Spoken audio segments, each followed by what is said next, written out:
Nobody told me that this road would be easy. So if somebody told you that, then don't believe them.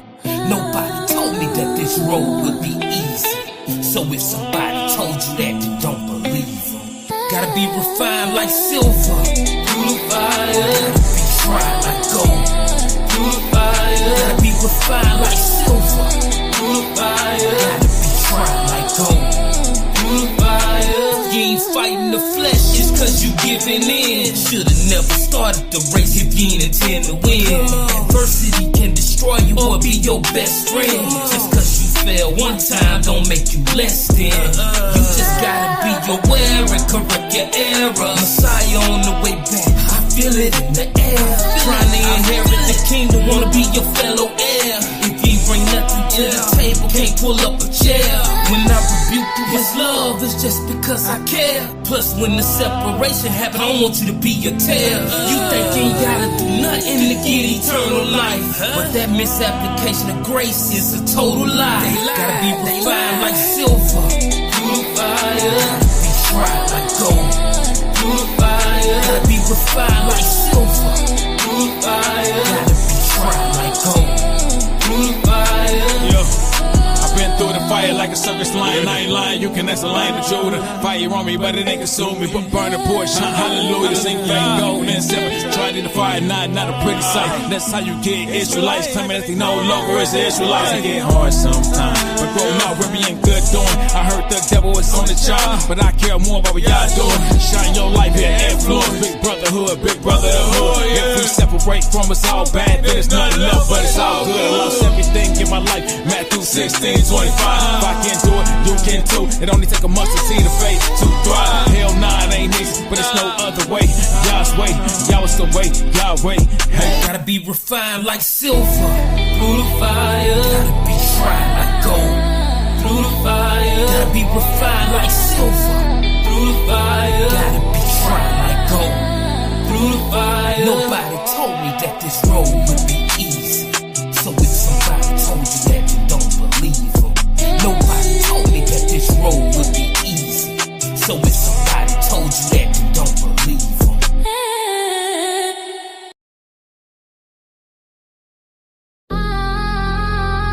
Call Allah Yahweh Bashem Mashiach Yahweh Shah. Hallelujah. Hallelujah. Hallelujah. In the midst of all my storms, you took the clouds away. And when I can see the light, you gave me sunny days. That's why I love you. Hallelujah. In the midst of all my storms, you took the clouds away. And when I can see the light, you gave me sunny days. That's why I love you. Hallelujah. Cried out for answers and you start revealing truth. When I start doubting, you confirmed it with the proof. Open my eyes, so you changed my point of view. In abundance of life, all the praise belongs to you. No man can understand, cause they ain't walked in my shoe. Might have details about my life, but they don't know me like you do. The storms that I survived was simply because of you. They would stare in disbelief if they knew all that I've been through. Yeah, that's the truth. They don't know me like you do. They don't know me like you know me. They don't know me like you do. They don't know me like you know me. In the midst of all my storms, you took the clouds away. And when I can see the light, you gave me sunny days. That's why I love you. Hallelujah. In the midst of all my storms, you took the clouds away. And when I can see the light, you gave me sunny days. That's why I love you. Hallelujah. In the midst of all my storms, you took the clouds away. And when I can see the light, you gave me sunny days. That's why I love you. Hallelujah.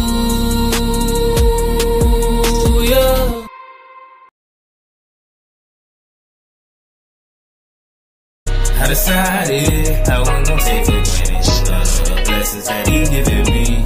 I be grateful for the side things that ain't been the little things. The Lord have mercy on me. I decided I wasn't gonna take for granted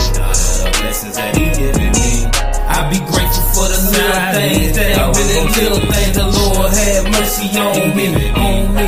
When I wake up in the morning, I thank y'all for my breath, cause I know He could've took me in my sleep, in my sleep. I was stupid, I was wicked, I was dumb, I was blind. What made Him wanna save a wretch like me, like me? Had no regard for a life, I'd take it for some stripes. Don't know how I end up under 6 feet.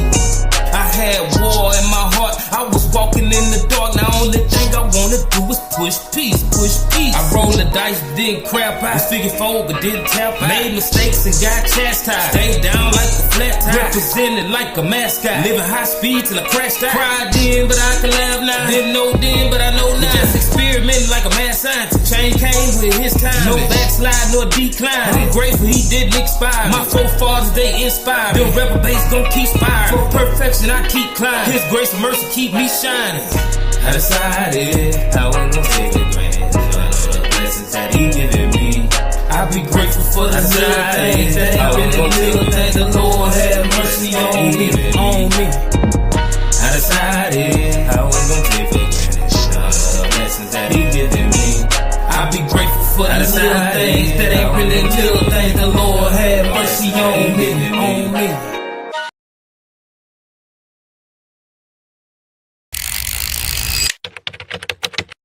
Shalom, family. One of the most important things is for us to be holy.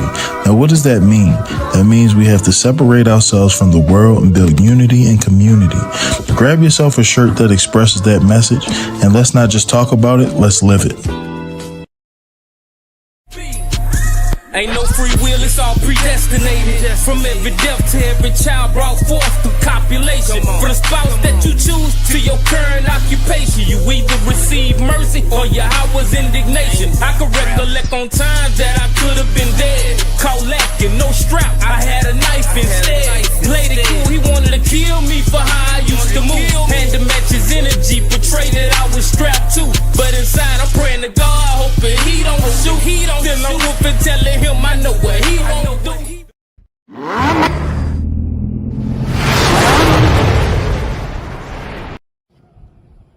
Peace and blessings, family. It's your brother Hurt 2.0, and I'm just checking in to let y'all know that on July 26, 2026, in Atlanta, Georgia, I'll be performing at the F3 Friends Up Family Fest.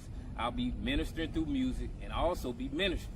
So if you haven't got your tickets, head over to www.3mgmusic.com to get your tickets, because you ain't gonna want to miss it.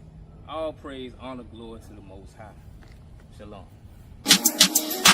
I'm in the spirit, stand turn for the Most High. Turn up, turn for the Most High. I'm in the spirit, stand turn for the Most High. Turn up, turn for the Most High. I'm in the spirit, stand turn for the Most High. Turn up, turn for the Most High. I'm in the spirit, stand turn for the Most High. Turn up, turn for the Most High. The Father.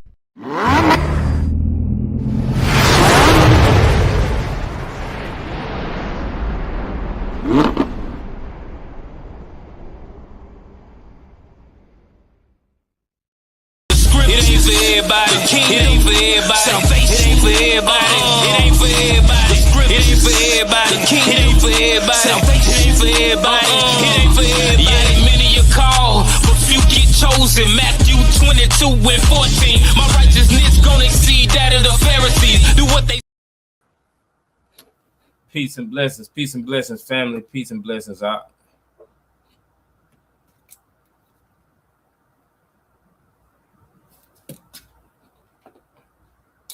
I may have the wrong one pulled up. Let me make sure. Hey, peace, King. Yeah, Salaki. There we go. Yeah, pardon me. Hey, peace, King. Peace, family. Peace, King. All praise, honor, glory to the Most High. So we want to start off as we always do by giving all praise, honor, glory to the Most High, whose name is Yahweh, and we do so by Shem, Hamashiach, Yahweh Shai. So tonight's lesson is the law and order, the balance of the people, Deuteronomy Chapter 7.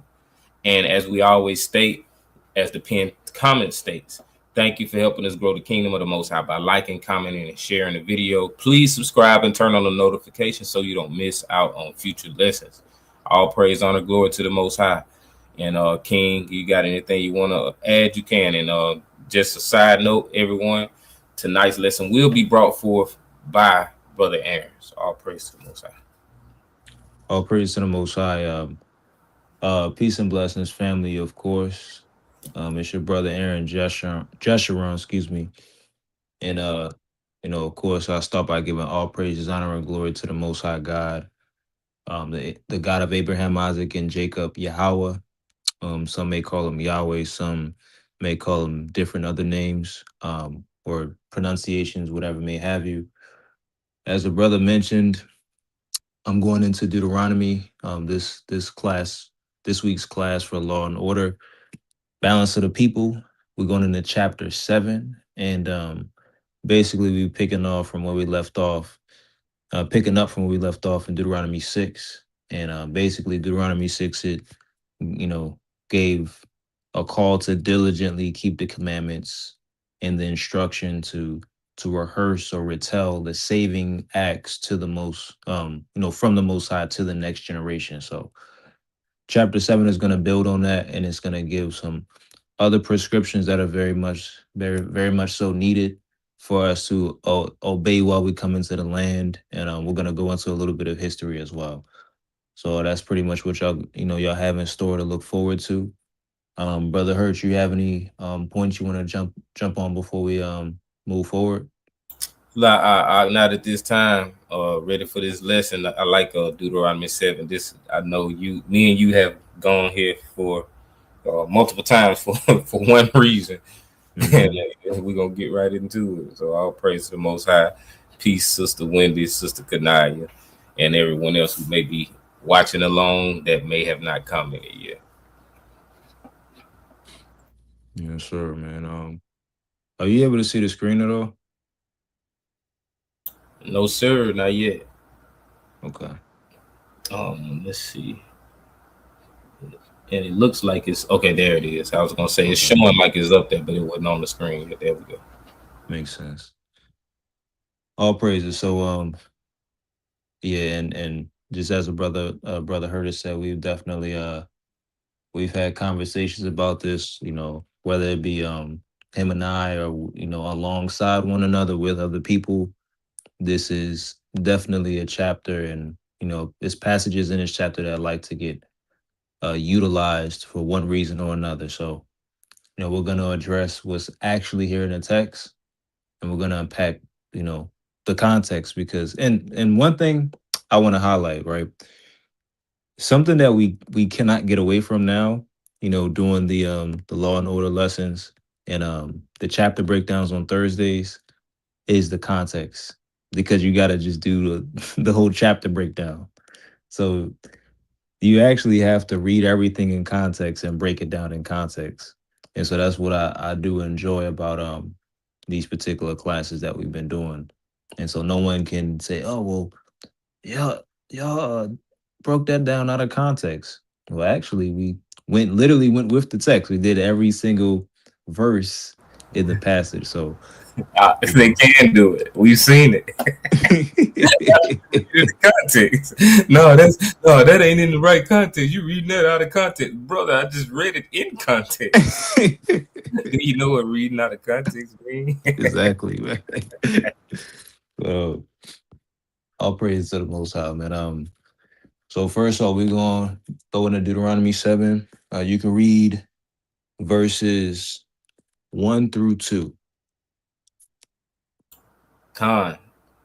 When the Lord thy God shall bring thee into the land whither thou goest to possess it, and hast cast out many nations before thee, the Hittites and the Girgashites, the Amorites, the Canaanites, the Salaki, and I just realized you had the RSV on the screen. I was reading the KJV on my phone. It says, when the Lord your God brings you into the land which you are entering to take possession of it, and clears away many nations before you, the Hittites, the Girgashites, the Amorites, the Canaanites, the Perizzites, the Hivites, and the Jebusites, 7 nations greater and mightier than yourselves. And when the Lord your God gives them over to you and you defeat them, then you must utterly destroy them. You shall make no covenant with them and show no mercy to them. Right. So right here, Moses, he opens up by describing what happens when the Most High is going to bring them into the land. He said that the Most High is going to clear away nations before them, and he lists off the Hittites, the Girgashites, the Amorites, the Canaanites, and the Perizzites, and the Hivites, and then also the Jebusites as well. Then he says 7 nations greater and mightier than Israel. Then you jump down to verse 2.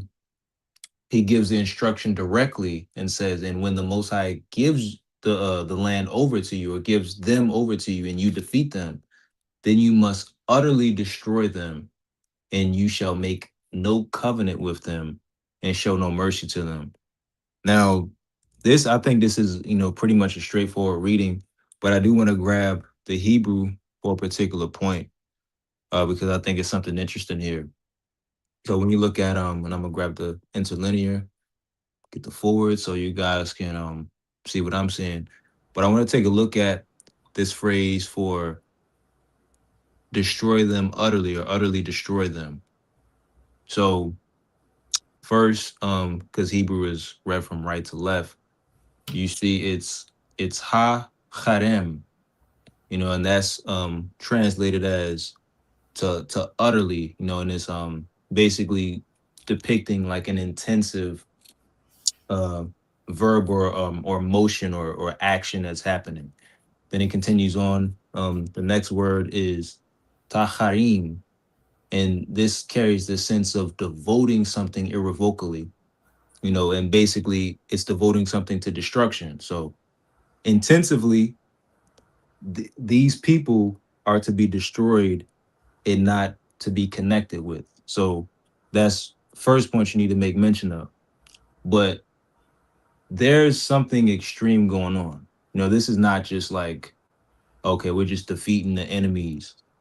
This is actually placing a ban on them to make sure that, we're not to connect with them, and they're not to be spared and ingratiated into us as a a whole entity. We're supposed to remove them as an entire entity. And as we go through the rest of the chapter, we'll see that same sentiment. And honestly, in chapter 6, we seen that sentiment expressed, and we kind of went into that particular that point, as it said, we had to obey the commandment to remove those peoples, or else they would be as pricks and thorns in our sides. I think we went into that in Numbers 33. But real quick, I want to grab this. I would venture to say this is a precept. So I'm going to grab this precept, and we're going to look at this in Deuteronomy 6, just one chapter before, because this is a clear instruction that the Most High gives, that, we have to make sure we carry out so that things could go well with us while we go into the land. My screen, for some reason, is frozen, but we're going to go to the book of Deuteronomy, chapter 6. And matter of fact, if you can you grab it, Deuteronomy 6 and 18 through 19. Con, and I'm trying to get my screen pulled up for you too. Praise, appreciate it, King. About to share it now. Hey, and y'all make sure y'all like the video if y'all haven't already. Make sure to like the video, subscribe, and all of those things.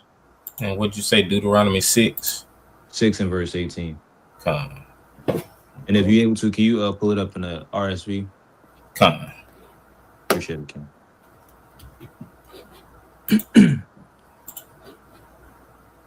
This is Deuteronomy chapter 6 and verse 18.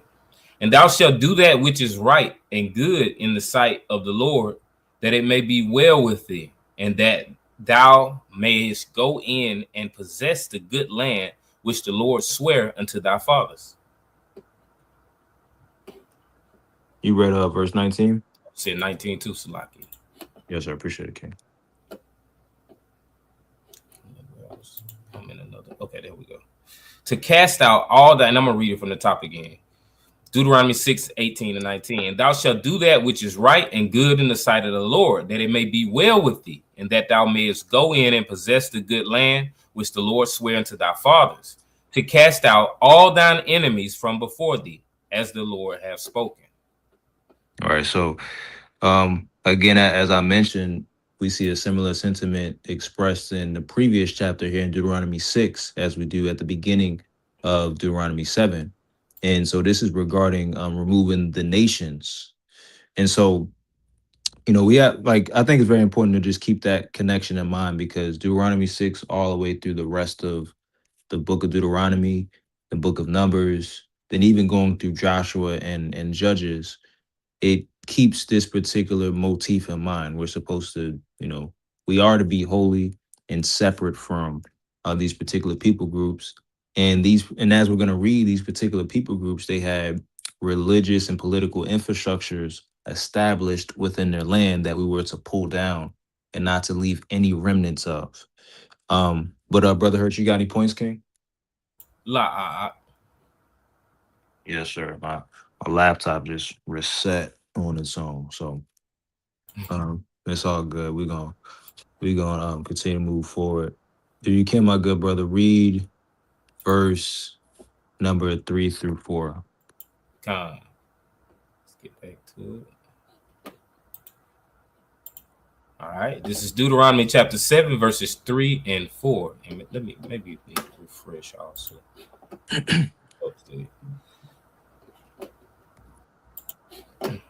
Still didn't do it. Okay. Neither shalt thou make marriages with them. Thy daughter thou shalt not give unto his son, nor his daughter shalt thou take unto thy son. For they will turn away thy son from following me, that they may serve other gods. So will the anger of the Lord be kindled against you and destroy thee suddenly. All right. So right here, Moses, he continues to basically forbid, being these people ingratiating with us, as far as an entity, like us being the children of Israel and us having Canaanites ingratiate themselves into our society. And the clean example that's laid out is the forbidding of intermarriage with these particular nations. And he goes on to say, we're not able to give our daughters to their sons, or take their daughters for our sons. Then in verse 4, it gives the reasoning directly within the text. And it says that, they basically, they would turn the sons from following the Most High to serve other gods. Then the anger of the Most High will be kindled against us, and it would destroy us very suddenly or very quickly. So the prohibition that's placed within this context, via the Most High, is, basically about covenantal apostasy or abandonment of faith. Like, we kind of been going through that particular idea. And so a cause of that can be sprung forth, so to speak, via intermarriage with these specific nations, because of their idolatrous ways and practices and their infrastructure that they have, established. And just a side note, because the brother heard he's made this point before. That's not to say that that would only apply to Canaanites, and then the context of Deuteronomy 7, this is speaking directly about Canaanites, these 7 particular nations. But holistically, any person that's from a different nation outside of Israel, they have the capability of drawing you away from the Most High. So, like, that's just a general categorical point. So that's a separate point from Deuteronomy 7. But we see the principle here clean with these 7 particular nations. So I want to make that point, because what ends up happening is, and the brother heard he's aware of this, what people do is they'll say, well, look, they'll just read verses 3 and 4, and they'll say, yeah, don't take their daughters, and don't give our daughters to their sons. Then they'll say, that's all the heathen. Well, if you're being fair to context, it's talking about those 7 nations. So we do got to be fair, and we can't be like our antinomian counterparts that rip scriptures out of context. We actually have to be direct with what the text is talking about. But at the same time, we can be fair and acknowledge the principle outside of Deuteronomy 7, and people making that particular point and looking at the history. So I do want to make I did want to make that point right there because that is like a controversial topic, so to speak. And so like hey, matter of fact, I think that I told the brother heard about this. I had a brother, man, he got upset with me when I said this is only about the seven Canaanite nations. He was livid, man. And I said, look, man, I'm not even saying go be with the I'm not even saying that. I'm just saying this is a context about That's what. Canaanite. So when you just tell the truth about what this verse actually say, or these verses actually say, they get upset with you, like you saying, "Oh, so you saying we just supposed to marry the heathens?" I'm not saying that. I'm just telling you what the scriptures say, like, and what it's not saying. We got to be honest with the text, and Right. like with his says honesty over doctrine. This picture he got on the screen, I'll let y'all see.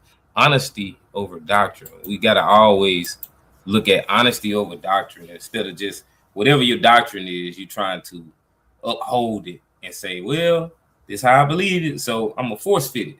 It makes sense. If it don't make sense, it just don't make sense. If the doctrine is off, we gotta get rid of the doctrine. That's it. Yeah, that's a fact. No, excellent point, King. Um, just to continue on and harp on the point, we actually get to watch this particular principle being disregarded. We get to see it play out within the actual scriptures. When you look at it later in history in regard to King Solomon, and it basically displays his report as one that took women of these particular nations, and these nations, or these women, they drew his heart away from the Most High. And so if you can, my good brother, can you pull up First Kings chapter 11 and read verses 1 through 8?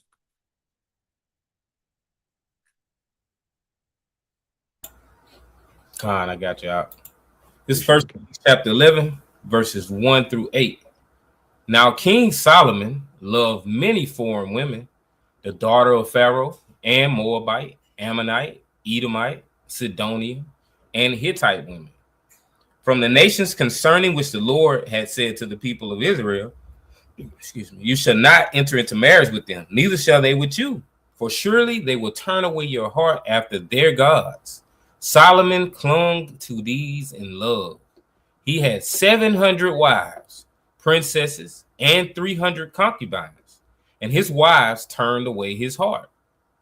For when Solomon was old, his wives turned away his heart after other gods, and his heart was not wholly true to the Lord his God, as was the heart of David his father. For Solomon went after Ashtoreth, the goddess of the Sidonians, and after Milcom, the abomination of the Ammonites. So Solomon did what was evil in the sight of the Lord, and did not wholly follow the Lord, as David his father had done.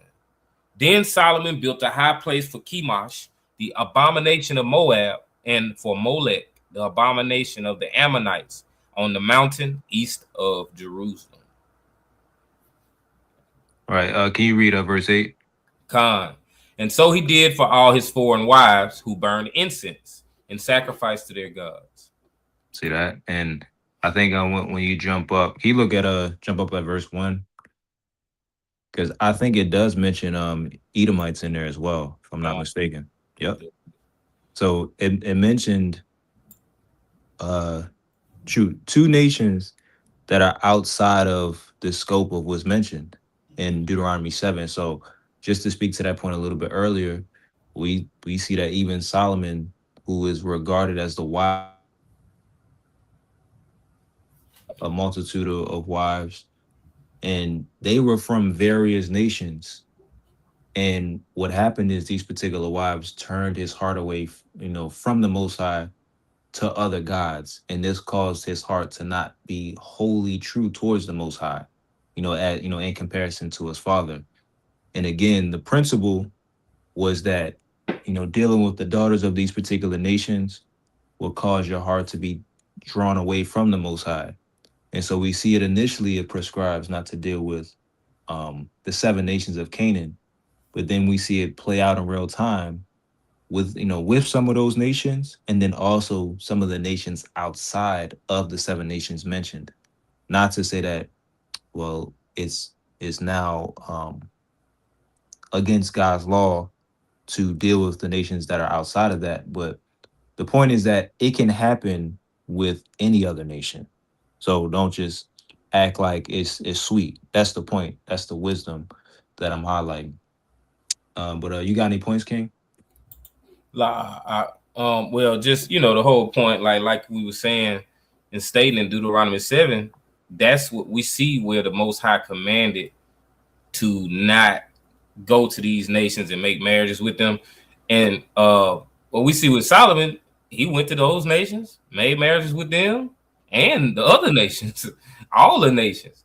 And it says, like just like Ak was saying earlier, just because in Deuteronomy 7, within context, it's talking about those seven nations, that's not to say that if you get with someone of another nation, that they won't turn your heart away either. But that specific commandment was referring to those seven nations. So we're supposed to always just be with our own people at the end of the day. But yeah, Ak, you got it. All praise to the Most High.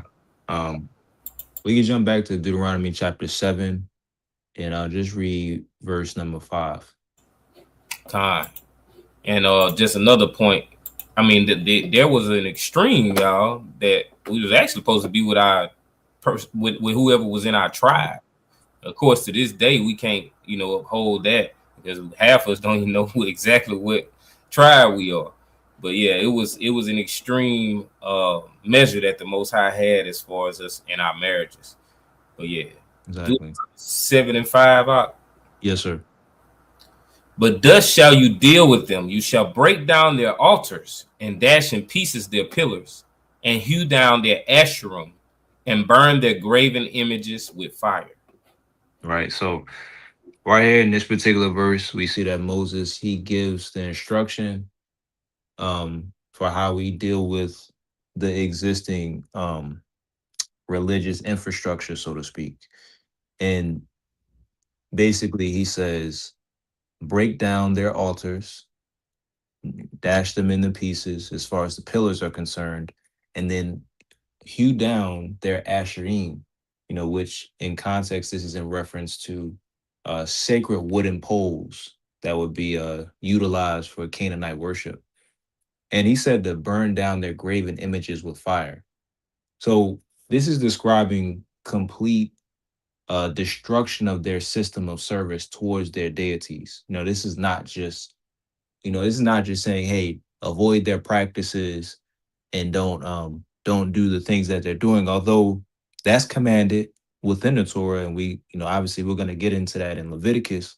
But this is actually saying destroy their structure, like remove their structure, remove those instruments of worship, or the idolatry from the land. Because as far as you read, within the Torah, these particular practices, they they're said to defile the land. And you even see the Most High, he's removing the peoples out, from within the land of Canaan. And it's not because, oh well, I expected them to worship me, like how people, they try to go that route. The Canaanite nations, they never were in a covenantal relationship with the Most High. That's just not in the scriptures. But there are particular things that can be done that the Most High can perceive as disgusting and repulsive, and he can say, you know what, no, this is not about to happen right underneath my nose. You about to get up out of here. And so, this is, that's, pretty much the sentiment, if you will, that you see from even within Genesis, to a degree, from Exodus to Deuteronomy. So Most High, he has them about to enter into the land, and he says, before y'all go in there, y'all gonna break down the religious infrastructure, and then as you continue to read, they're gonna remove their political infrastructure as well, and rid the people out eventually down the line. So this is, what the Most High, has in store and wants our people to do, so that it can be well with us while we go into the land. Let's grab a scripture. Exodus 34, if you can, my good brother, Exodus 34, verses 10 through 16. Con. Yep. Exodus 34. And Yes, what's sir. the verses again? Verse number 10. Con, verse 10. This is Exodus chapter 34 and verse 10. And he said, behold, I make a covenant.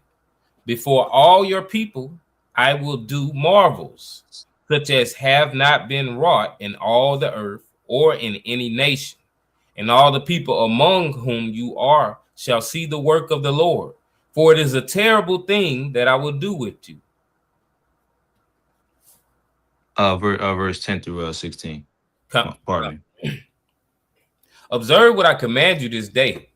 Behold, I will drive out before you the Amorites, the Canaanites, the Hittites, the Perizzites, the Hivites, and the Jebusites. Take heed to yourself, lest you make a covenant with the inhabitants of the land whither you go, lest it become a snare in the midst of you. You shall tear down their altars and break their pillars and cut down their Asherim. For you shall worship no other God, for the Lord, whose name is jealous, is a jealous God. Lest you make a covenant with the inhabitants of the land, and when they play the harlot after their gods and sacrifice to their gods, and one invites you, you eat of his sacrifice. And you take of their daughters for your sons, and their daughters play the harlot after their gods, and make your sons play the harlot after their gods. See that?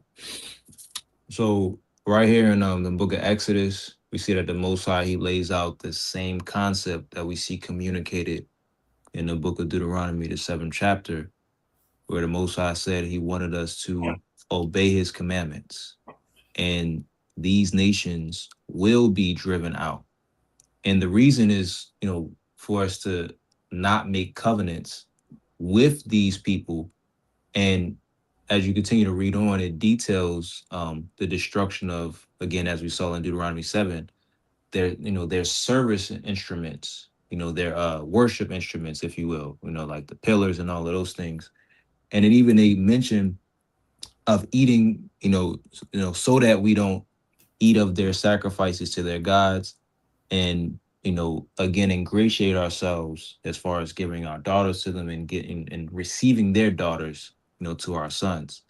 This is all to keep us from playing the harlot after their gods. So this would be the precept and the principal prescription for what's written in the book of Deuteronomy, the 7th chapter. And we continuously see this motif all throughout the Torah. We see it here in Exodus 34. We see it in the book of Leviticus, as far as, getting away from their practices. And then we see, the straight up command to get them away from us, as far as allowing them to be within our land. And then we also see that it's going to be a judgment for leaving them within our land. But Brother Hurt, you got any points to highlight? All praises to the Most High. God, all praises. So we continue on. You could read verse number 6 in Deuteronomy chapter 7. Khan, this is verse 6 in Deuteronomy chapter 7. For you are a people holy to the Lord your God. The Lord your God has chosen you to be a people for his own possession out of all the peoples that are on the face of the earth. Right. So right here we see that Moses, he says, for you are a people holy to the Most High, and the Most High has chosen you to be a people for his own possession out of all the peoples on the face of the earth. If you can, my good brother, can you pull up the Hebrew on the screen? Because I want to go into a particular word. Can you look at it's going to be the word holy that we about to take a look at. And Strong's 86918, Kodas or Kodas. Yes, sir. Strong's H 6918. Kadosh. Kadosh. Second entry. All right, hold on. Kadosh. Okay.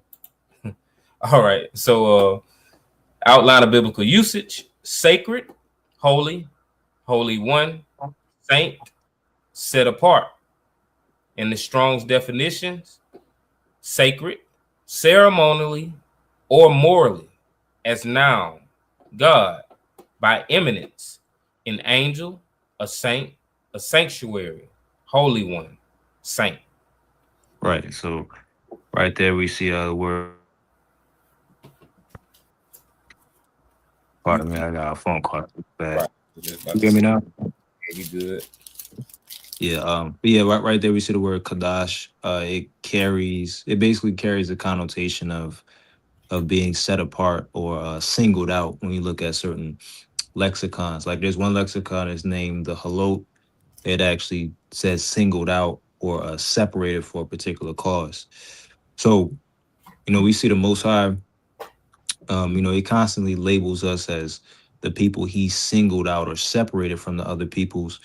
And, this is, again, very important because there's a particular standard that's now um, expected of us. So this is very important to remember because what we just read before is that we had to destroy their religious infrastructure. So we couldn't be blended in with them, couldn't intermarry with these particular peoples that we were about to rid from out of the land, and we couldn't do their practices. That's something that we see within the Torah. Even in Exodus 34, we kind of went into that as well. We were not to be as them and play the harlot as, they worship their gods. So next word I want to look at, if you can, my good brother, can you pull up the word for possession?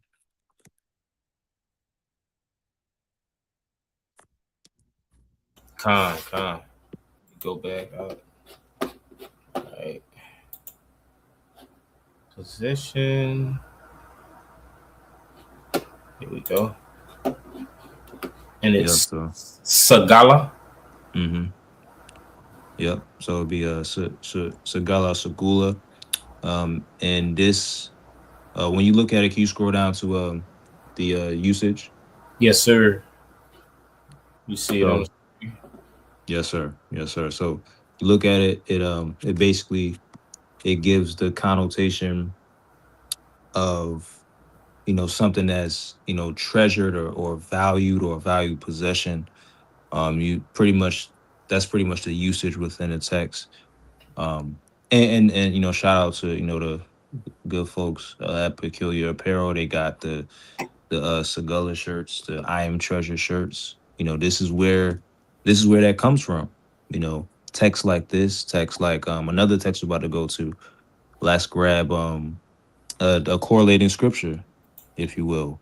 Let's go to Exodus 19:5 because we see the same language as far as being holy and being treasured or peculiar. We see that throughout the Torah stated about the children of Israel. So if you can, my good brother, pull up Exodus chapter 19 and read verses 5 through 6. Con. Now, therefore, if you will obey my voice and keep my covenant, you shall be my own possession among all peoples. For all the earth is mine, and you shall be to me a kingdom of priests and a holy nation. These are the words which you shall speak to the children of Israel. All praises. So right here we see that the Most High tells Israel at Mount Sinai that if they keep his covenant, they'll be his own possession. And right there, when you go to the Hebrew, it's going to be the same word that we seen in Deuteronomy 7, which is segula. And this is in reference to, again, a valued possession. And in context, it's a valued possession out of all peoples. So we're going to be a valued possession out of all peoples and a kingdom of priests and a holy nation. Same word, Kadash, as well from Deuteronomy 7 and 6, meaning to be singled out or separated. So right here we see the same identity that's attached to our people, attached to the people of the Most High, being placed on us and us being identified as such right before we go into the land. Because again, if you remember Deuteronomy 1's lesson when we went into it, this was basically talking about the book of Deuteronomy. This was basically to be a charter document for our people as we went into the land. So right now we're getting First off, we start off with the retelling of all of the acts of the Most High within the wilderness, and now we're getting some instructions to make sure that we're instructed and educated on what the Most High requires of us as far as covenant faithfulness and obedience. So, you got any points, King, before move on? Beautiful scriptures, though, of course. Beautiful scriptures. All praises to the Most High. Appreciate it, King. So next, let's jump to, you just read verse 6. You can read verses 7 through 8. And it reads, So Moses came and called the elders of the people and set before them all these words which the Lord had commanded him. And all the people answered together and said, Pardon me. I'm sorry. Right. Deuteronomy. Yeah, Deuteronomy. I'm sorry, I didn't call it, man. And hey, y'all part of me. I'm working on a little bit of sleep. So in my mind, I said Deuteronomy. I literally said 7 and 8. So that's not on you, brother. That's on me. I'm like, hey, what is this brother? I said, you know what? I ain't say it. Right. Because I had just read 6 in that chapter. It was not because you were more in number than any other people that the Lord set his love upon you and chose you, for you were the fewest of all peoples. But it is because the Lord loves you and is keeping the oath which he swore to your fathers, that the Lord has brought you out with a mighty hand and redeemed you from the house of bondage, from the hand of Pharaoh, king of Egypt. Right. So right here we see that the prophet Moses, he clarifies why our people were chosen. And he plainly says it wasn't because we were more in number than the other peoples. That's not why the Most High set his love upon us and chose us. But it was because we were fewest of all peoples. So basically, he's magnifying the point that it wasn't because of our greatness or our size or anything like that. But in verse 8, he continues on and he says, it's because the Most High loves you and is keeping the oath which he swore to your fathers. So this connects back to, quite a few points as you read in the book of Genesis. Exodus, it lays it out clean. But even going into the book of Deuteronomy, we see this cleanly laid out as well. If you came out, good brother, bring up Deuteronomy chapter 4, verse 37, because it pretty much highlights the same point.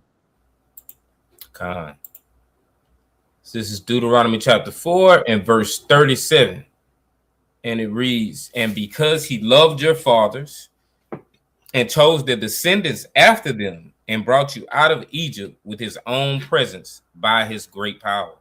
Right. So we see Moses, he pretty much says the same thing. It says that the Most High loved their fathers and chose their descendants and brought them out of Egypt by his great power. So again, the election, it wasn't based upon like just our people ourselves, but it's rooted in the Most High's love for Abraham, Isaac, and Jacob, and the covenant or the oath that he made with them. And just a side note, not that we know we're going to go to that text, but when you read certain points in like Paul's epistles, like in Ephesians, when it talks about by grace through faith and the Most High having like certain favor and mercy on the saints, that's what a lot of that conversation is rooted in, especially when you read the context of the epistles. And we've like went into that when we broke those epistles down. But when you're looking at what the law actually says, these ideas are echoed in the New Testament writers, specifically, Paul, when he's writing his epistles. So that's why it makes it even harder, for me to just say, well, you know what, those is heathens that Paul is talking to, because it's like too clean of a one-to-one when you look at what Moses is saying right here, and then what Paul is talking about and how he's dang near word for word using the same language. So it's one point I wanted to highlight. But getting back to Deuteronomy 8, we see that it closes the thought basically by reminding them that the Most High, as we saw in Deuteronomy 4, the Most High brought them out with a mighty hand from Egypt and redeemed them from the house of bondage out of the hand of Pharaoh. So again, this is constantly um, the testimony just being reiterated and repeated throughout the Torah, but especially within the book of Deuteronomy. Like I think pretty much every law and order we've done on Deuteronomy, the testimony has been mentioned at least once. Like the Most High has brought you out of the land of Egypt with a mighty hand from Pharaoh's Pharaoh's leadership or dictatorship, whatever the case is. Like however if words it gives that sentiment, and it speaks of that witness or that testimony about the Most High and his acts. But you got any points, King, before we move on? Just like you brought out how in Deuteronomy 7 it says it wasn't because of like our large number, like it was so many of us, and the Most High just chose and said, "Hey, I'm choosing these." Or even when you look at it, it wasn't even because of anything we did that the Most High chose us as a people. We see that repeated throughout the so-called New Testament also. And then when you look at verse 37 and 38 in Deuteronomy 4, it makes you instantly think about Genesis 17, dealing with Abraham, and when the covenant was made to him, it was made to him and to his seed. And I think I'm going to touch on Genesis 17 a little bit on Thursday, but it was made to him and his seed and the seeds after, the generations to come. So quite literally, like in verse 37, it says, "And because he loved your fathers and chose their descendants after them." Jacob, Isaac, they weren't even in existence when he made this promise to Abraham. So it was nothing that they did. And the nation that came after, the establishing of Israel, it had nothing to do with anything they did, or because it was just because the Most High loved Abraham and he chose to love us the same. But yeah, I think that's all I got. Excellent points, King. Let's jump back to Deuteronomy chapter 7 and read verses 9 through 11. Con. So this is Deuteronomy 7, verses 9 through 11. "Know therefore that the Lord your God is God, the faithful God, who keeps covenant and steadfast love with those who love him and keep his commandments to 1,000 generations, and requites to their face those who hate him by destroying them. He will not be slack with him who hates him. He will requite him to his face.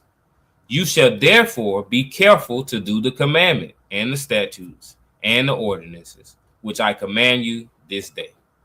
All right. So right there in this particular pericope, again, we see Moses, he touches on the Most High's attributes, and he characterizes him as one that's faithful, and he says he's one that keeps covenant, and he also says that he loves those that love him. Then we jump down to verse 10. He pretty much gives the other side, and it says the Most High requites to their face those who hate him by destroying them. And again, this kind of highlights the faithfulness that like that same energy and that faithfulness that the Most High rewards for covenant fidelity. He also guarantees that's that same energy, but just flipped for disloyalty towards him. It doesn't go unanswered. That's really the high level point. And this is why just this particular dynamic. This is why you see within the book of the rest of the book of Deuteronomy, and also even within Leviticus, how the Most High speaks about how he rewards for obedience and he gives consequences for disobedience. Like you see that all throughout the book of Deuteronomy, and also you kind of see it in Leviticus as well. And as we go through the rest of the book of Deuteronomy, you're gonna see like very familiar language, for the people that are like, aware of what Deuteronomy 28 says. You're gonna say, oh, what? Like, and if you're not familiar with Deuteronomy, you're gonna be like, oh, well, I thought that only, was in Deuteronomy 28. No, you're gonna see it all throughout. You're gonna see how, that the blessing language and the most high, he's gonna increase the fruit of your body. And like you see that all throughout the book of Deuteronomy. But in context, it's talking about if we went into the land and we were obedient. So the most high constantly is reinforcing that point. But continuing on, we look at verse 11. Moses lays out, the immediate instruction. He says, therefore, be careful to do the commandment, the statutes, and the ordinances commanded this day. So Moses right here, he lays out the dynamic for rewards for obedience, but also in verse 10, as we've seen, consequences for disobedience. And I want y'all to keep that in mind, especially when we get, towards the end of the chapter, because there's gonna be, like, I'm gonna show y'all a live example, like literally right after the book of Deuteronomy. You know what I'm saying? It's crazy, but like this chapter, yeah, look at this chapter and remember the content of it. Like, and then you read the rest of the Bible, it's just like, yo, right after, literally, the Lord just said that. But um, we can move on. You got any points, King? La, All praises. So you can read verses 12 through 13. Con. Subtitles: Promises of God. Deuteronomy 7, 12, and 13. And because you hearken to these ordinances and keep and do them, the Lord your God will keep with you the covenant and the steadfast love which he swore to your fathers to keep. He will love you, bless you, and multiply you. He will also bless the fruit of your body and the fruit of your ground, your grain and your wine and your oil, the increase of your cattle and the young of your flock, in the land which he swore to your fathers to give you. All right. So, right, we see that Moses, he communicates what happens if Israel hearkens to these ordinances, and we keep them and we do them. And he says the Most High will keep covenant. He's gonna love and he's gonna bless them and multiply them. And in the text, this communicates cleanly as you read through those particular verses. Agricultural growth. It says the increase of the fruit of our bodies. And that's going into children, like us having children and things like that. It says the fruit of the ground, the grain, the wine, and the oil. The increase of the cattle within the land sworn to our fathers. Like all of those things are going to be increased and we're going to have more in abundance. You see that all throughout the book of Deuteronomy.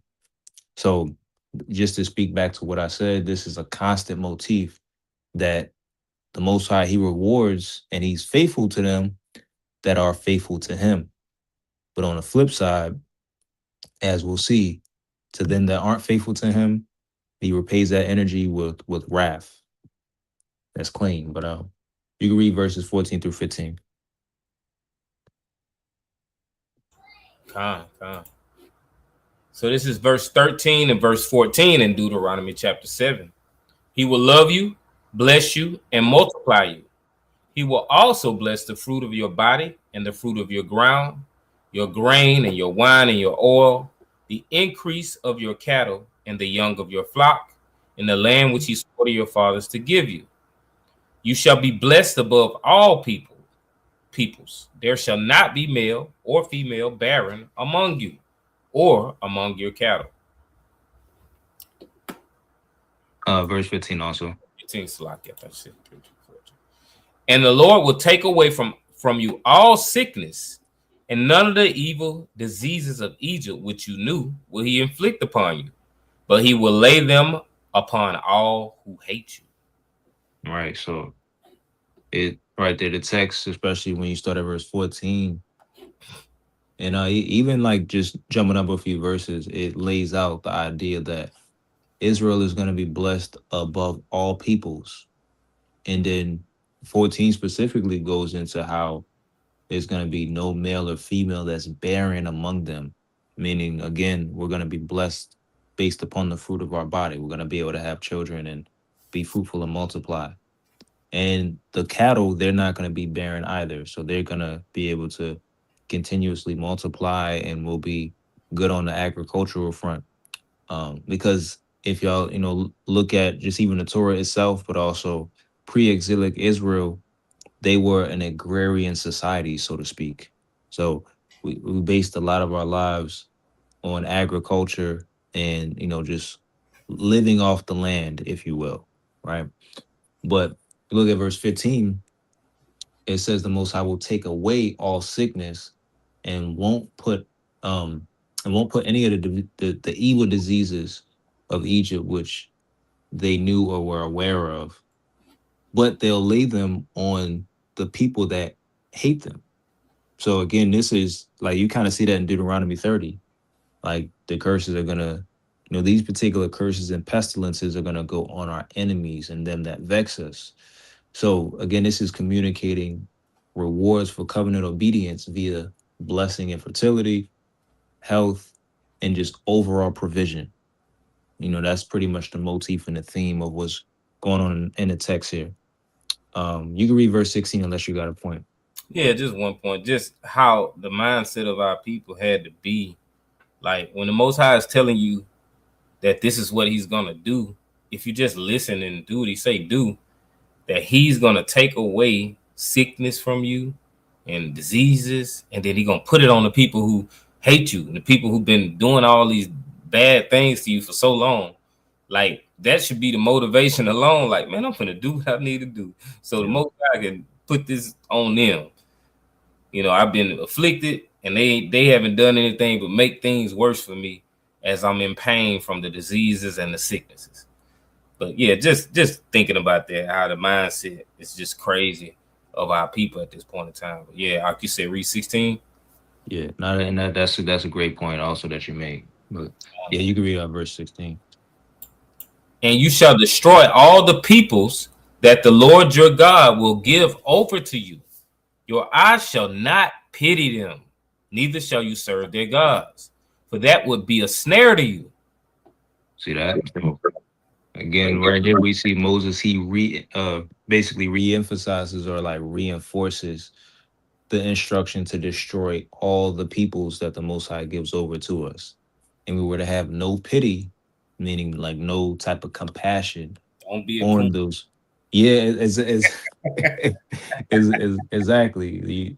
What wasn't a lot of what wasn't no. All men could be saved. What when none of that. We weren't to have compassion towards these people. But we were instructed, to not serve their deities, and we were not to allow them to be ingratiated into our people. Because and the Most High gives a reason. He says, "For that would be a snare to you." And when you go into the verbiage of a snare, this basically means a trap or something that lures you in when you go into the Hebrew. So I think this is very telling. Just like as an aside, I think this is very telling because the whole man, I can't think of the phrase right now, but this whole like universal, just like everyone, is invited in.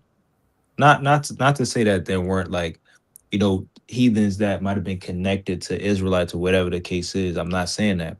But the idea of, hey, well, this universalistic idea that people place on God in the Bible, I don't know how that still exists with passages like Deuteronomy 7.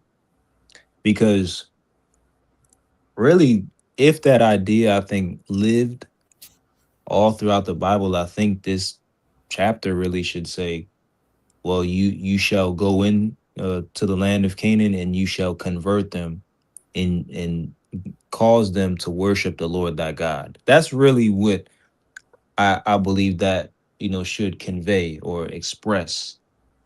If this idea of like universalism, or like just this everyone is literally being saved, soteriology, if you will, like that idea, if that was there, then they should have really been on, just like a crusade in regard to like getting them to worship the Lord thy God, not utterly destroy them.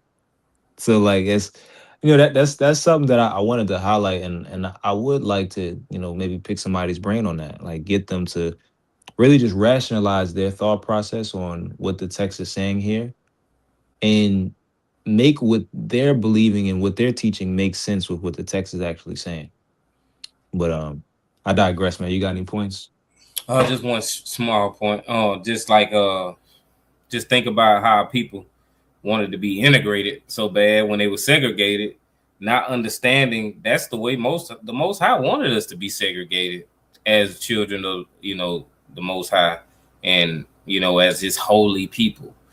We were supposed to be segregated. That's actually being separate or set apart, and our people clamored to be integrated back in with these same people who they knew had treated them how they had been treated for so long here in this in the nation of Babylon. And it's just it shows the mindset of some of our people, just the weak-minded just mentality that you have to want that. And even Martin Luther King said he integrated his people into a burning house because he realized after doing it, like, dang, we should have stayed separate from these people because we just made things worse for us. But yeah, that's it. Excellent point. Yep. Yeah, I wholeheartedly echo that same sentiment. All praises for the point. Can you read verses 17 through 18? If you say in your heart, these nations are greater than I, how can I dispossess them? You shall not be afraid of them, but you shall remember what the Lord your God did to Pharaoh and to all Egypt. Right. So in this particular text, we see that Moses is as if like he anticipates the fear that we could have had in regard to the nations that we were going against. And he says, if you say in your heart, these nations are greater than I, how can I dispossess them?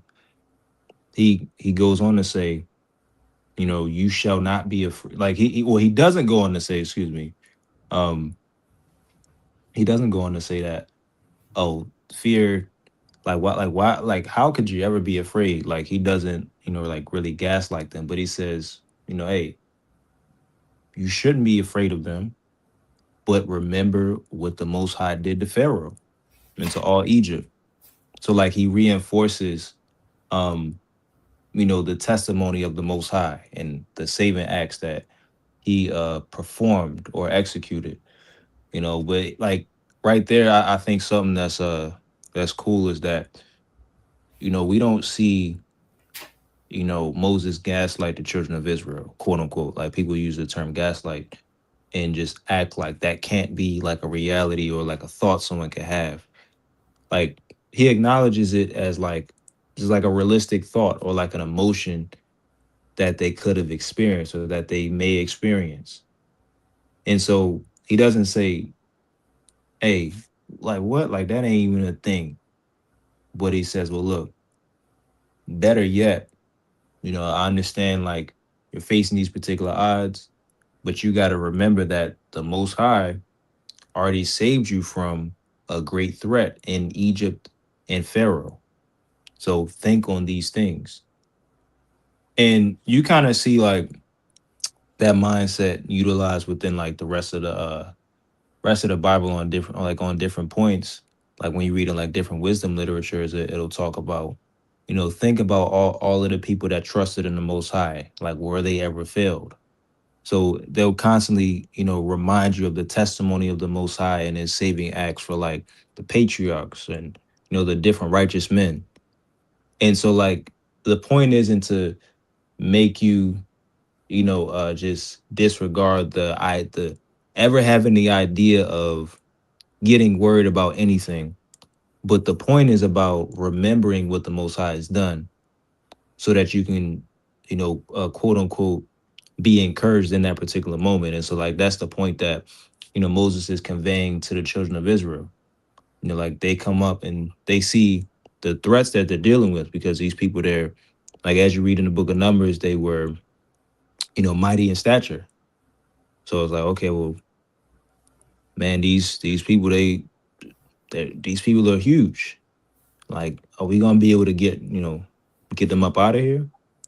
And then you gotta think about, man, we got the Most High on our side. You see what he just did to Egypt? Like, he just did a number on them. Like, we got this. And so, like, that's really the mindset that they were what do you call it? Encouraged and instructed to have. So just wanted to highlight that point. You can read verse 19 if you don't got any points, King. Con. The great trials which your eyes saw, the signs, the wonders, it's like the wonders, the mighty hand, and the outstretched arm by which the Lord your God brought you out, so will the Lord your God do to all the peoples of whom you are afraid. Right. So Moses, he reinforces, that the great trials that their eyes saw and the wonders and the outstretched arm by which the Most High brought them out of Egypt. Um, he says, the Most High, he's going to do to all the peoples whom they're afraid of. So again, he acknowledges that, like that could be like a real idea. They could be afraid of, these peoples that they're about to come up against. With the Most High, as he did against Egypt, he's going to do the same thing against these peoples. So he uses the testimony of the Most High's deliverance as a basis for them to have like a present trust or faith in the Most High to, help them prevail against the nations that they're about to come up against. Brother Hurt, you got any points? All praises. You can read verses 20 through 21. Con. Moreover, the Lord your God will send hornets among them, and to those who are left and hide themselves from you are destroyed. You shall not be in dread of them, for the Lord your God is in the midst of you, a great and terrible God. All right, so in this particular text, we see that the Most High, it says the Most High is going to send hornets among these peoples that, they're encountering. And it says, until those who are left and hide themselves from you are destroyed. If you can, good brother, can you go into the word for hornet? Because this is actually like a debated or like a this is a cause for back and forth within academia and scholars and even commentators. So I want to touch on this briefly. So when you look at the Hebrew there, it's the Hebrew word zirah. And if you could scroll, so right there we see it's a noun. See, it says hornets in the usage. And when you look at the definition, basically it goes in. It says a wasp. It says a hornet. Can you scroll down to the yep, Justinian's? Okay. Yep. Because we see there it says hornet, and when you look at most translations, it says hornet, but you have a few translations that say pestilence. So right here, when you scroll down, I think it's gonna be so. Matter of fact, I want to touch on this. Can you scroll back up? My fault. So you look at the top. It kind of gives you the reason as to why it gives the hornet verbiage. So it says according to the ancient versions, and we see this word used in Exodus 23:28, Deuteronomy 7:20, and Joshua 24:12, all pertaining to the same thing. But it says according to the ancient versions in the Hebrews, the hornet with the article collect, hornets, wasp, perhaps from the idea of piercing, which does not differ much from that of striking, and that's in Arabic, which is it translates to a scourge. Can you matter of fact, can you just like Matt? I think all of this is good. Can you just read the rest of it, pretty much? Con. But the hornets by which the Canaanites are said to be driven from their dwellings seems hardly capable of being literally understood. So can you pause right there? Yes, sir. So we have some scholarship, and that's why I said it's arguable, on different sides. Some say it's hard, they think it's hardly capable to look at this as a literal saying. So I want to make sure I objectively place this, in front of y'all. Again, the brother Hurdy highlighted my point or my picture, honesty over doctrine. And I'm gonna lay out my perspective as well. But in academia, this is argued. Some people will say, "Oh, well, it ain't no way he literally sent hornets." That's what they'll say. Then when you continue on, it goes down, and it makes a point. Can you read where it says metaphorically? Con. Metaphorically, as designating ills and calamities of various kinds. See that? So again, it highlights designating ills and calamities of various kinds. And as you compare, matter of fact, there's a source, and I'm gonna just loosely quote it. There's a source in the Zondervan Background Study Bible that actually compares with the most, because the Most High already said, what he did to the Egyptians, he's gonna do to the peoples that you're about to drive out.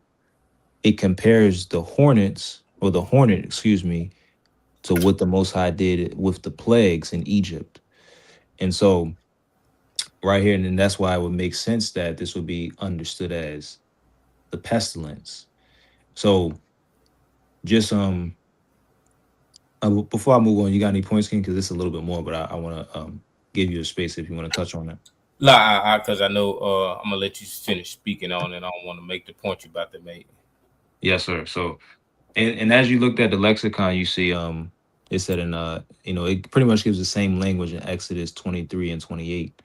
And if you can, my good brother, can you grab that? Exodus 23 and 28. Yes, sir. Con. Because it pretty much it details same idea, same point. This is Exodus 23 and verse 28.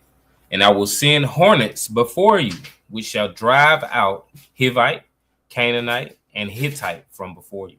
See that? So same idea. It says the Most High is gonna send the hornet ahead of Israel to drive out the Hivite, Canaanite, Hittite, and we later see the same verbiage in the book of Joshua, like right at the end. Where where Joshua he recollects what happened beforehand. So um he's he ends up saying that Israel the hornet drove out the two kings that we dealt with. It wasn't our own sword, but it was the hornet. So it's pretty much detailed as calamity and ills. With some people they do take the perspective of just straight up just literal hornets just driving them out. So like you have you can land as far as perspective is concerned on a literal reading, or you can land on a figurative reading, which would one would be hornets and then the other would be just pestilence in general. And you know again, regardless on how you view it, the point or the higher level point of the text is still remains the same. The Most High is responsible for destroying their enemies as he was in Egypt. So like that's just the common ground that either perspective would hold. But to be straight up with y'all, I would, the where I land on this particular concept is, this is basically, meant to represent the Most High's judgment via terror. So the Most High is placing terror on these particular peoples, on the respective peoples, and it's more than likely depicting, it might have included actual hornets, but it was among other terrors that he used to vex the people on a literal level. So I don't believe it was strictly hornets, but the hornet played the role of terror on the heathen or on the nations. And so that's why he looked at the lexicon and it said calamities of various sorts. So in simplicity, hornets among other calamities, would have been included within the the vexation of the heathen to eventually drive them out of those nations that Israel was about to enter into. So that's why You even see some translations, they say pestilence. So just wanted to lay that point out. You got any points, King? I think, I mean, just to reiterate the point you make, definitely believe it's saying what you're expressing as far as the hornets is symbolic of like pestilence and things of that nature. And just like when we looked at the lexicon, it said stinging, or what was the other word they used? Piercing. Yeah, Piercing. And like when something's piercing you, is actually causing some type of harm or damage to you. So that's what the message is conveying, that, you know, this was what's going to happen. The hornet was going to come and it was going to cause harm, whether it was by crop, it was physical. The hornet was going to come in. And just like I think you said also, this doesn't negate that hornets would have been possible to been a part of these different pestilences and forces of nature, right, that would have actually had, you know, brought harm to them. But yeah, that's all that I can. Absolutely. Yep. And if you can you jump back to Deuteronomy 7? We're gonna continue on, but just matter of fact, a quick point in verse 21. When you look at 21, it if you can you read 21? Con. It says, "You shall not be in dread of them, for the Lord your God is in the midst of you, a great and terrible God." Yeah. So right there, it says not to be in dread of these peoples.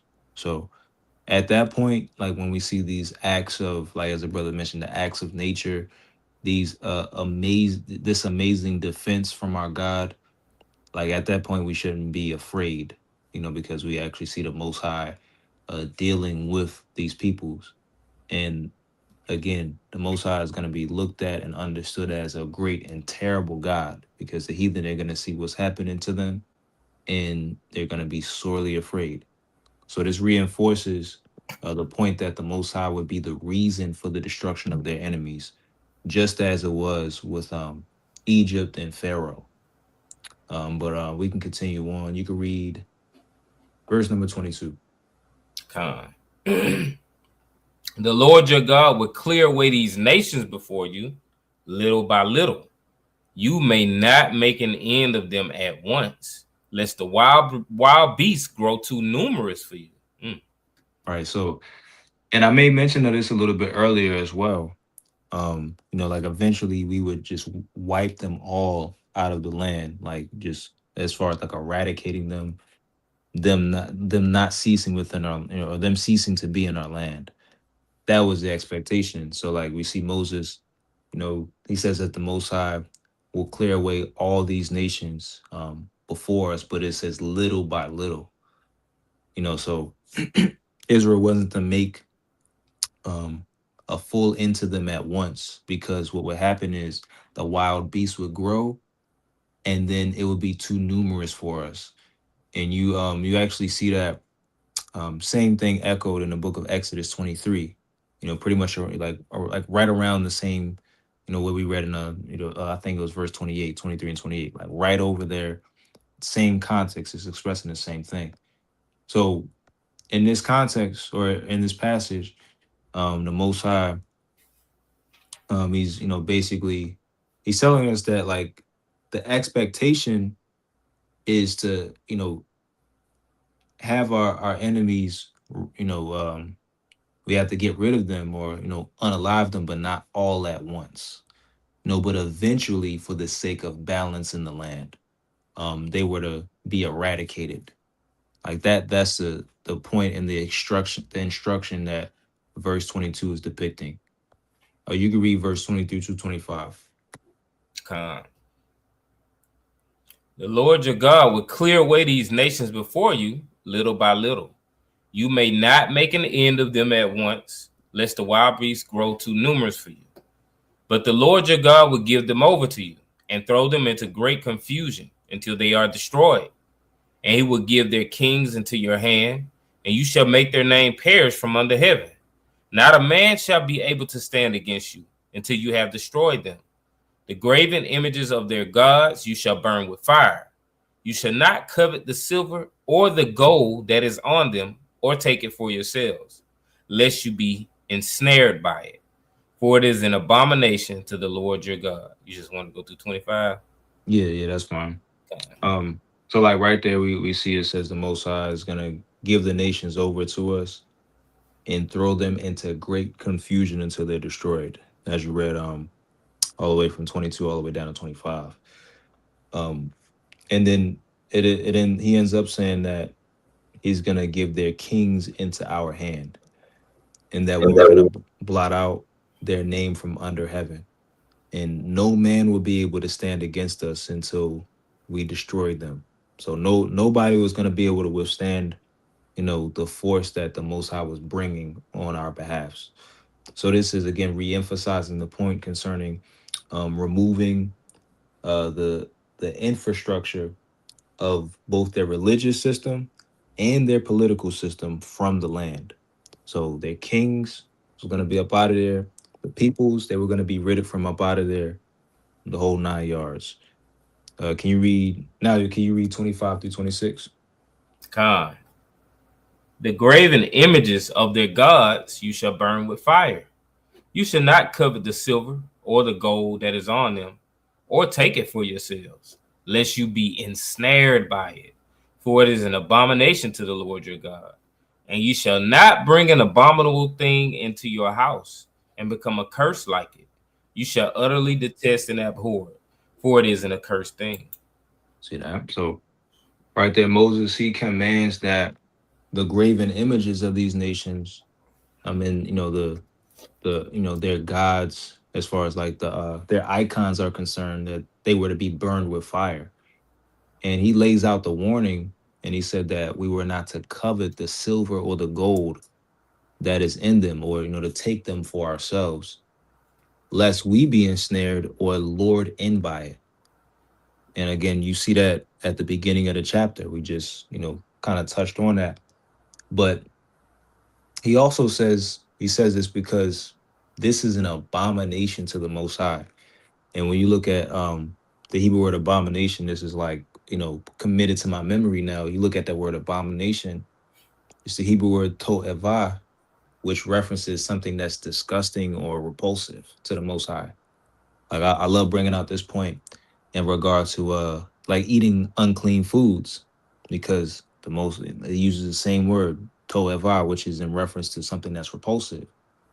So we were to be repulsed as the Most High is repulsed by us eating these foods. So same thing or same idea, but just emphasized with instruments and things that are used for idolatry. Same point being reinforced. So these particular acts, if you violate what's said right here, would violate, that particular category, of doing something that's repulsive and abominable amongst breaking faith with the Most High.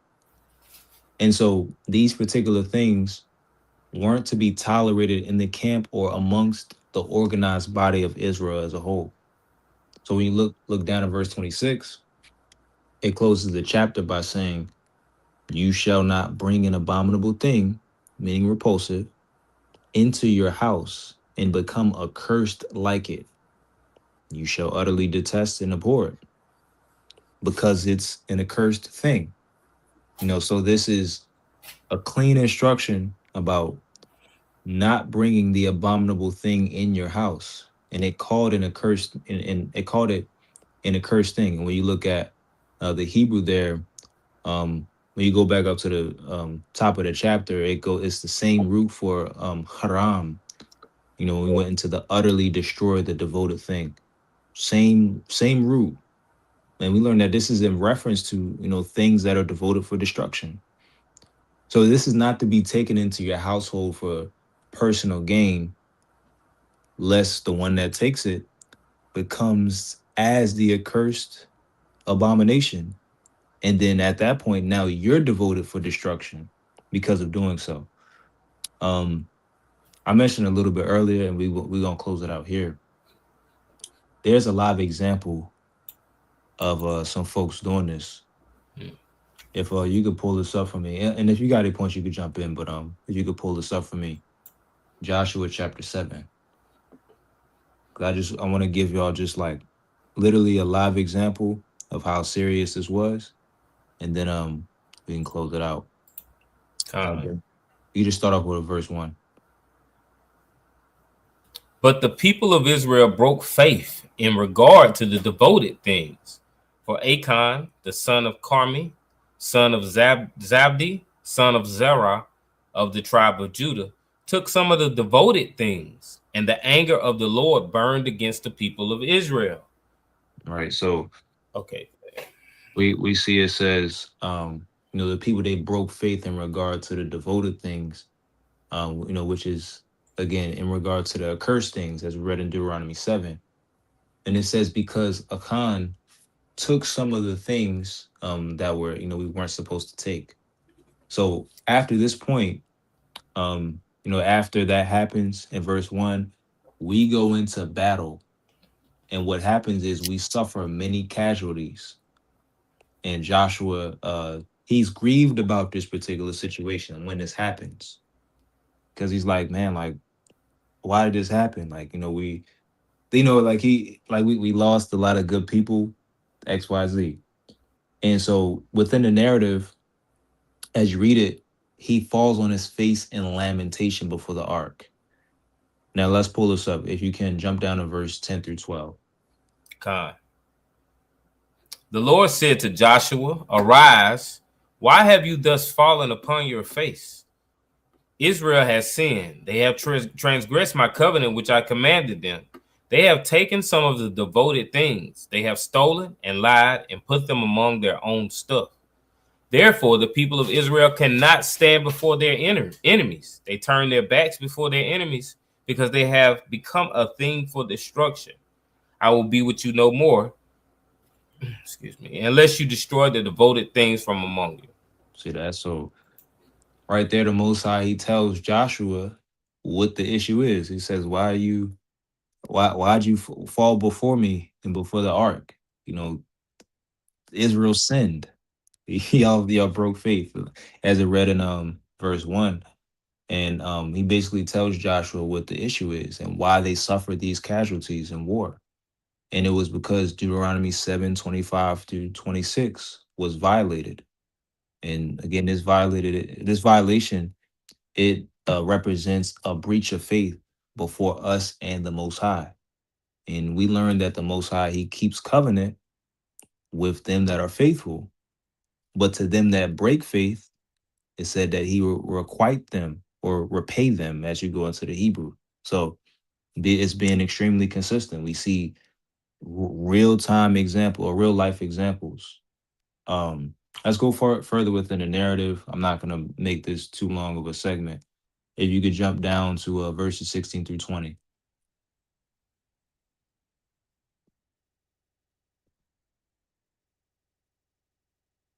Oh, you on mute, King. Salakia, 16 through 20 in Joshua chapter 7. So Joshua rose early in the morning and brought Israel near tribe by tribe, and the tribe of Judah was taken.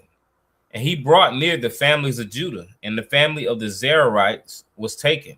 And he brought near the family of the Zerahites, man by man, and Zabdi was taken. And he brought near his household, man by man, and Achan, the son of Carmi, son of Zabdi, son of Zerah, of the tribe of Judah, was taken. Then Joshua said to Achan, My son, give glory to the Lord God of Israel and render praise to him. And tell me now what you have done. Do not hide it from me. And Achan answered Joshua, Of a truth, I have sinned against the Lord God of Israel. And this is what I did. So right here, Joshua, as you read in the narrative, he gathered all Israel, tribe by tribe. And then he approached Judah and went to a particular family named the Zerahites. And this is who Achan comes from. This is that's the person that Joshua spoke to. And Joshua tells him to basically fess up to what he did. And Achan, he admits to sinning against the Most High. And when you read the following verses, he describes what he took and where he's hiding it, and how he's hiding it in the earth of his tent. Like he fesses up to what he did because he took the accursed things, for selfish gain, as the Torah told us not to. So let's read what happened. Read verses 24 through 26. Khan. And Joshua and all Israel with him took Achan, the son of Zerah, and the silver and the mantle and the bar of gold, and his sons and daughters, and his oxen and asses and sheep, and his tent, and all that he had. And they brought them up to the valley of Achor. And Joshua said, why did you bring this trouble on us? The Lord brings trouble on you today. And all Israel stoned him with stones. They burned them with fire and stoned them with stones. And they raised over him a great heap of stones that remains to this day. Then the Lord turned from his burning anger. Therefore, to this day, the name of that place is called the Valley of Achor. So Stone the mess out of them. right. I think this account is extremely fascinating, because we see Achan and his sons and daughters, his cattle, the loot that he took, as well as his tent. All of that was brought to the valley of Achor, and Joshua said to him, he asked him this clean question. He said, "Why did you bring trouble on us?" And then he proceeded to say, The Most High gonna bring trouble on you. the Most High brings trouble on you today. And then he gets rendered his judgment, which is stoning from all Israel, and then him and his children, along with the aforementioned items, they get burned with fire as well. And after this point, that's what caused the Most High to turn from his burning anger. The Most High was appeased with that. That kind of goes into some other things we went into before, just kind of thinking about that now. But after that, after his judgment, on him, and again, it wasn't just him that was affected, but it was his seed. Right. Like that was a serious offense and trespass that he committed. But after that was executed on him, then we see the Most High turns from his anger. But right there, that was a live example of what could happen because of the touching and the taking of an accursed thing. You become like it, and you become devoted to destruction. Just like the troubler of Israel, whose name was Achan. Like I think even in the Book of Chronicles, it calls him the troubler of Israel. Like that was his name after that point, the troubler of Israel, and then he just got destroyed. But all praises to the Most High. We can wrap it up here, man. Anybody, if y'all got any questions, of course, please drop them in the chat. If anything was hard to keep up with, I know I meant to say it earlier. If anybody ever has any questions, put a 2 in the chat. Just put your question in the chat. I would love to sit and harp on it and address it. But right, what a legacy, the troubler of Israel. All right. But all praises to the Most High. Appreciate you reading, King. Appreciate the points and the I already said reading. All praises to the Most High for all the help and everything like that, King. Appreciate y'all for tuning in, supporting, liking, sharing, and all of those things. We definitely appreciate it. So without anything further, man, I'll pass it to you in case you have any points out. Just beautiful lesson. All praise to the Most High. I think it definitely should have been a good, clear lesson for any and everybody that was listening. So all praise, honor, glory to the Most High. King, I don't have anything else. The wider for bringing this chapter breakdown tonight. This Torah portion. All praises, absolutely, King. Without anything further, we're gonna close it out. We're gonna go into Numbers, the 6th chapter. Go to Numbers, the 6th chapter. I had a young prince in the background. All praises. Got a do-rag on tonight. Praises, man. Hey, I'm glad it's him, man. It's usually Ezra, man. So hey, all praises, man. That's what's up, man. We get to hear both the young princes and hey, listen, man. The way I'm thinking about it, man. I'm not saying hey, decree it and declare it. I'm not saying that, but I think them brothers is gonna be some teachers, man. That's what I'm putting out there, man. That's my thought. That's my thought. I speak as a man. I definitely believe so too. That's right.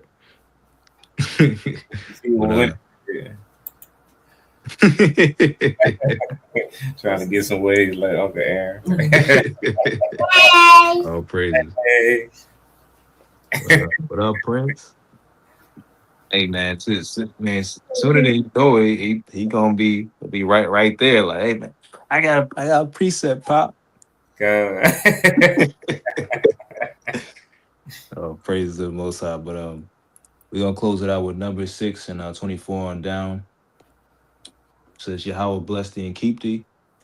Yahweh make his face shine upon thee and be gracious unto thee. Yahweh lift up his countenance upon thee and give thee peace. And they shall put my name upon the children of Israel, and I will bless them. And with that, I'll say peace and shalom. Shalom, peace and blessings, King. Peace and blessings, family. Peace and blessings, family. It's your brother Hurt 2.0, and I'm just checking in to let y'all know that on July 26, 2026, in Atlanta, Georgia, I'll be performing at the F3 Friends Up Family Fest. I'll be ministering through music and also be ministering. So if you haven't got your tickets, head over to www.3mgmusic.com to get your tickets, because you ain't going to want to miss it. All praise, honor, glory to the Most High. Shalom. I'm in the spirit, stand turf for the Most High. Turn up, turf for the Most High. I'm in the spirit, stand turf for the Most High. Turn up, turf for the Most High. I'm in the spirit, stand turf for the Most High. Turn up, turf for the Most High. I'm in the spirit, stand turf for the Most High. Turn up, turf for the Most High. The Father get all of the praise, he deserve it. I'm so thankful for his grace and his mercy. So many times where it could have been curtains that when